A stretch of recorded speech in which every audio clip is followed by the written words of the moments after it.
Welcome to this explainer. Look, if you've ever felt like your research process is just this fragmented, exhausting loop of constantly starting over, well, you're in exactly the right place.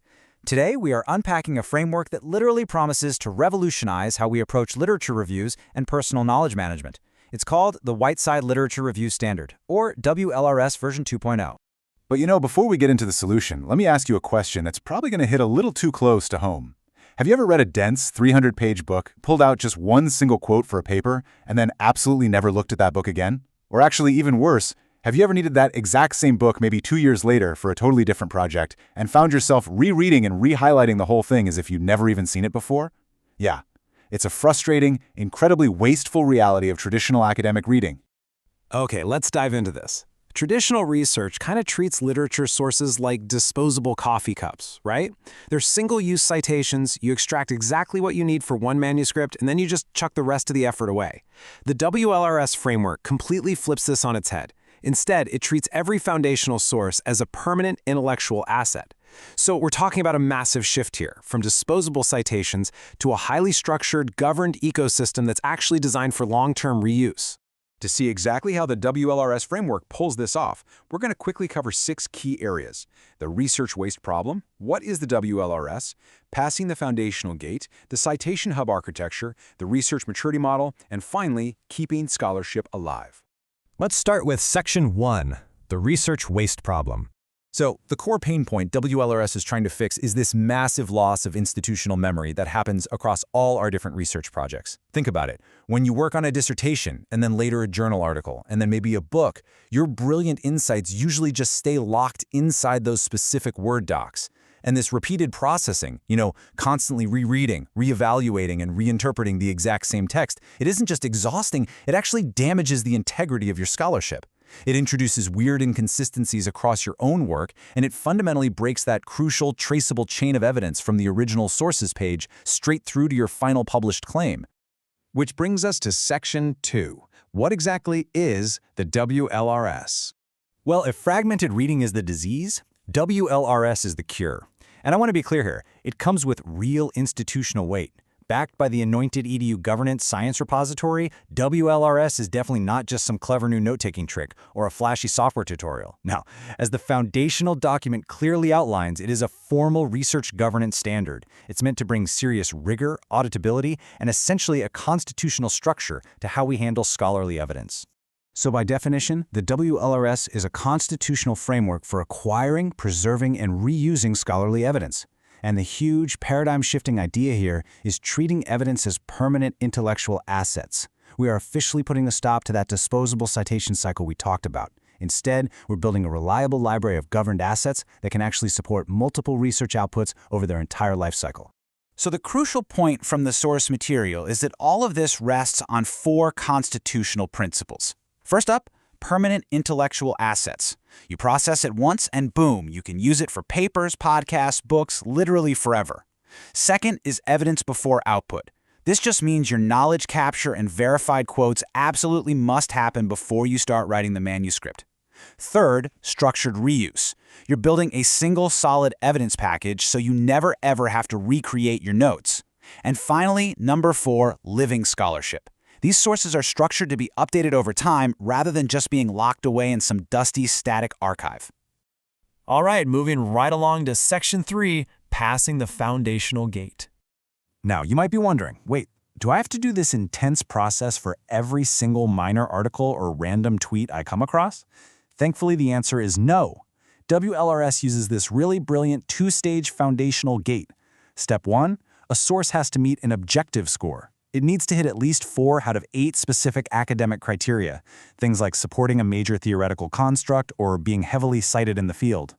But step 2 is where human judgment really steps in. It's called the constitutional override. You basically ask yourself, if this source disappeared tomorrow, would my major arguments materially weaken? If the answer is yes, boom, it earns Tier A status and gets the full processing treatment, completely regardless of that objective score. If not, it just gets a light processing. Next up, Section 4, the Citation Hub Architecture. Okay, so once a source actually achieves that coveted Tier A status, it enters the real engine room of the framework. And this brilliantly illustrates the scale of what we're talking about here, 13. Every single Tier A source is systematically broken down into 13 distinct, standardized notes. So you aren't just writing a quick, messy summary anymore, you are literally building a comprehensive 13-part database for that specific text. Now, among those 13 distinct notes, you've got your usual suspects, key quotations and dissertation connections, of course, but you also have these amazing dedicated assets for things like cross-references, future research ideas, and even an AI-assisted source dialogue. And guys, here is the absolute picker. Each of these derivative assets, like the AI dialogues or future research ideas, is paired directly with its stored generation prompt. So if you're using AI to help interrogate the text, the exact prompt you used is saved permanently right alongside the output for future verification. How cool is that? To prove that this actually works in practice, the source details reference implementation RI-001. They took just Chapter 1, literally just the first chapter of Thomas Groom's 1991 book Sharing Faith, and ran it through this Citation Hub architecture. That single chapter yielded a staggering 26 distinct assets. That's 13 notes and 13 paired prompts. It mapped out future research gaps, teaching applications, and cross-references, completely proving how just one well-processed text can seriously power multiple future research outputs.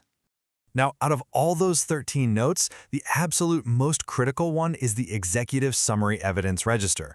See, traditional summaries are usually just these loose flowing paragraphs of prose, but in the WLRS framework, the summary is a strictly governed register. Every single major claim you write in your summary must be directly anchored to a verified quotation and a specific page number. The whole goal here is an auditable chain, running directly from the original printed page to the exact quote, to your summary, and finally all the way to your published journal article. No more guessing where an idea came from. All right, let's move into Section 5, the Research Maturity Model. Now, what's really interesting about this slide is how it solves a big problem. Because you have 13 notes and this super strict evidence register, you really need a way to track the status of all this information, right? You have to prevent the premature use of underprocessed sources. Notice how clearly a source's journey is mapped out here. At L0, it's just acquired, meaning you can't actually use it for anything yet. At L2, it's core processed. It has an executive summary and verified quotes, but it is only approved for internal drafting.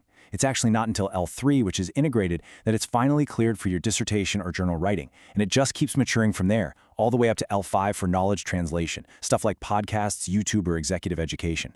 It really forces a ton of discipline right into your workflow. And that brings us to our final section, Section 6, Keeping Scholarship Alive.